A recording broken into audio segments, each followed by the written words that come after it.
Let's bring in our panel to talk about this. We have Italian political activist Giovanni Corrado, president of the New York Young Republicans, Gavin Wax, and former Obama campaign director Robin Biro. Thank you so much for joining us. Congresswoman Rashida Tlaib, she tweeted this. I want to explain it to you and then we can talk about it. She tweeted, "It wasn't an accident. Policing in our country is inherently and intentionally racist. Daunte Wright was met with aggression and violence. I am done with those who condone government-funded murder. No more policing, incarceration, and militarization. It can't be reformed." I want to go to Robin with this one.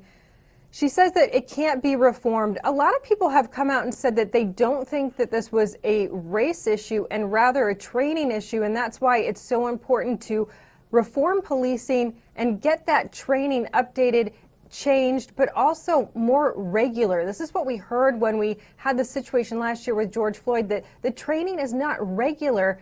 And this is something that's so important. Even nursing, attorneys, everybody, they have to update their training. Do you think that this is a race issue when you look at it? Tudor, I see your point about the training. My best friend in real life is someone that I served overseas with, and now he's a police officer, and he's described to me the issues about the training not being regular enough. So I do perceive that as a real problem. And look, just this week, the Biden administration said that they are basically doing away with their plans for some of the retraining that they had discussed, and they're kicking it down to members of Congress to legislate. I'm not so thrilled about that, honestly. This is something that is an issue, but I've got to say, while I've got an audience, that Rashida Tlaib is just one of 435 members. She's part of the extreme part of our party and does not speak for the majority of the party. Well, Gavin, I want to shift to you because you might not have to worry about defunding the police.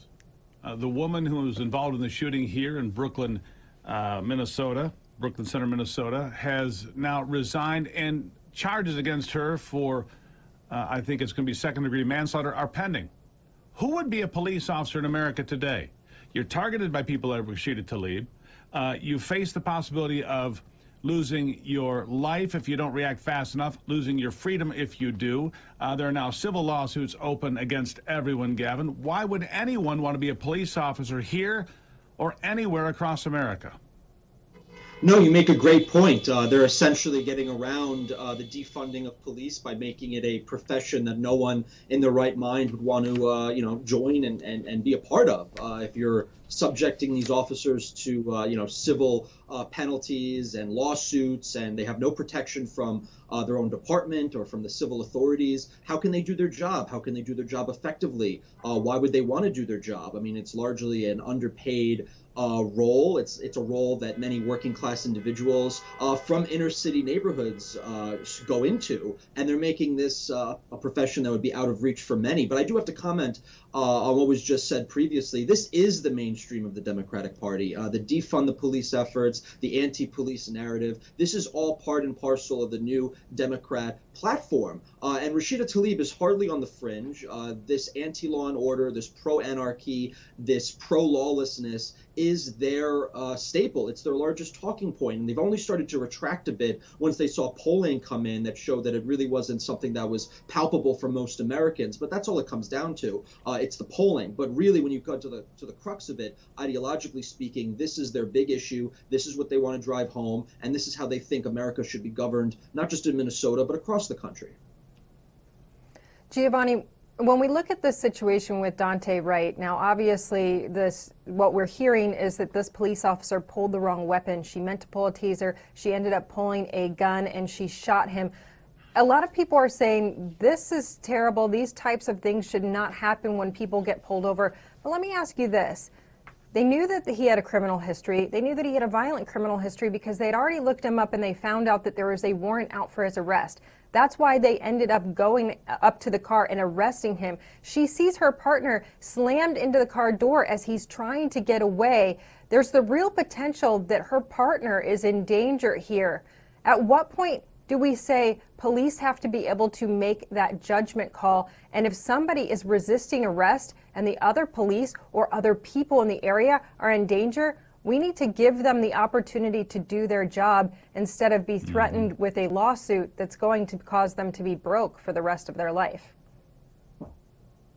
Yes, I mean, the situation here, I like to look at it when with facts at hand, which I think most people should do instead of racializing and making it all about race and us versus them, police versus the African American community. Let's forget about that. That makes no sense. Let's look at the facts. There was a mistake here. There was a big mistake by a police officer that did not mean to kill an individual, but ended up discharging her weapon and killing him. So that is a mistake, plain and simple. That is something that is not justifiable.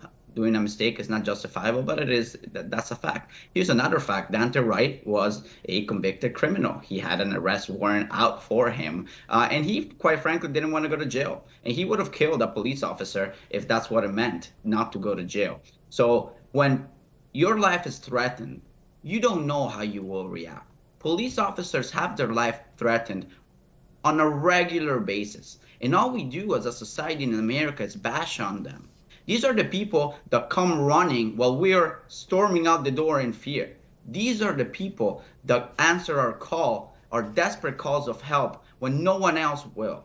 And we're destroying them. We're publicly shaming them. And it will come to a breaking point, and we will face a very, very serious police issue in this country.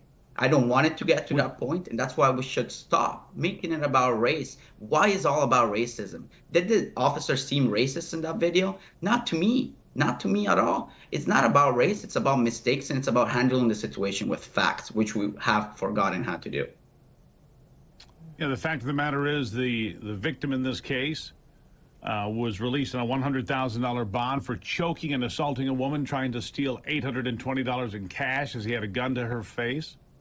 He failed to show up for probation meetings with his probation officer, had an expired plate on his automobile when they got pulled over. That's why they were stopped, and they quickly realized there was an outstanding warrant for his arrest.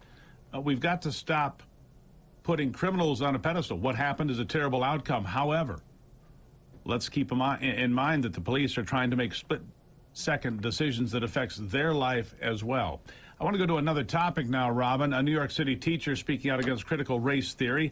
He wrote an essay about his experience saying, in part, anti-racist training sounds righteous, but it is the opposite of truth in advertising. It requires teachers like myself to treat students differently on the basis of race. Sounds exactly accurate to me. Now, I'm sure this teacher is going to get run out on a rail because they have the nerve to speak out and point out what they consider to be the truth, because there is no room in America for dissent anymore. It's everything. Science is settled. The debate is settled. You're not allowed to say anything, Robin. This is your Democrat Party. What do you have to say about it? Critical race theory has been something that's been around since the 1970s. These are important discussions to have, examining the relationship between white supremacy and power, basically. I get it to a point.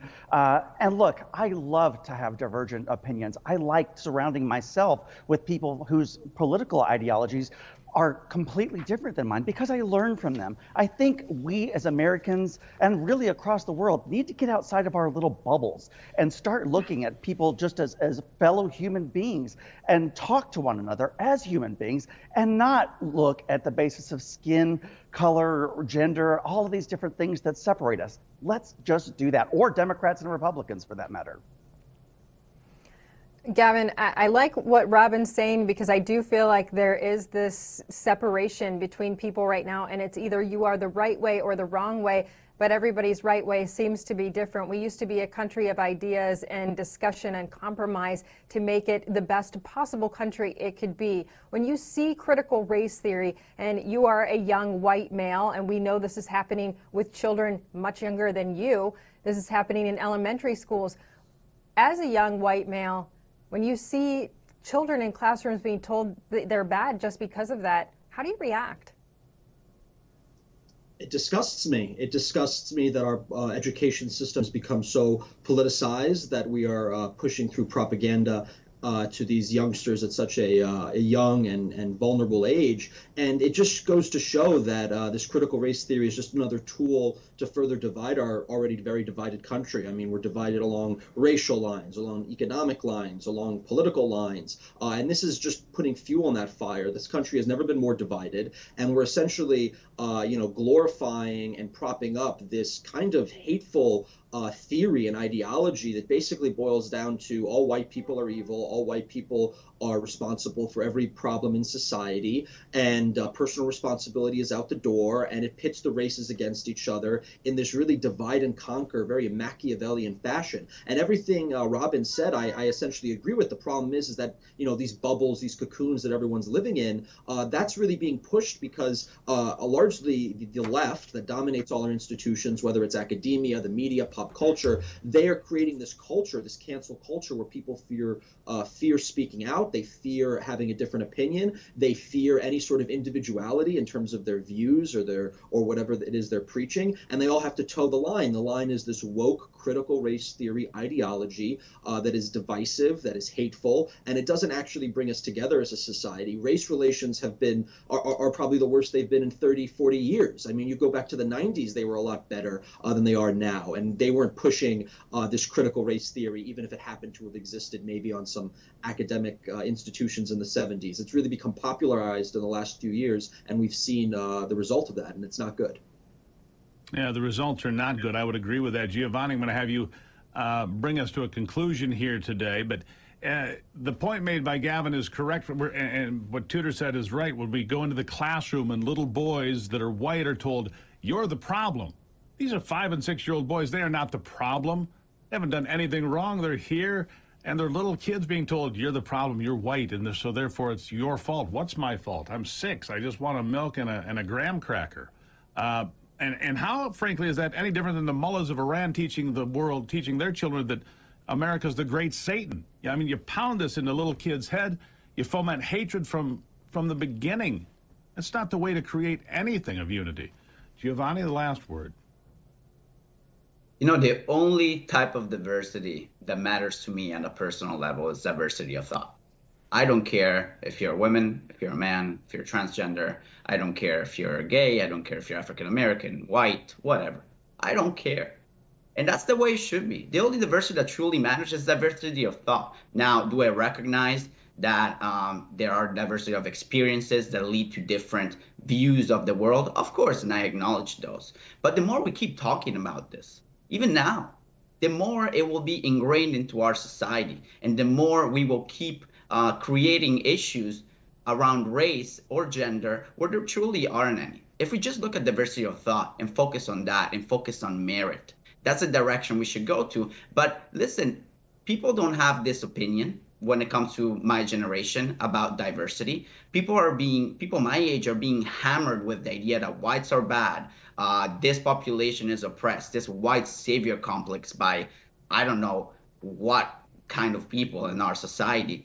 Morgan Freeman said it best. You want to solve race issues? Stop talking about race. If you want everyone to be truly equal, then treat them as such. Don't treat a whole sector of the population as they have something owed to them or they are magically oppressed from the minute they're born. Stop talking about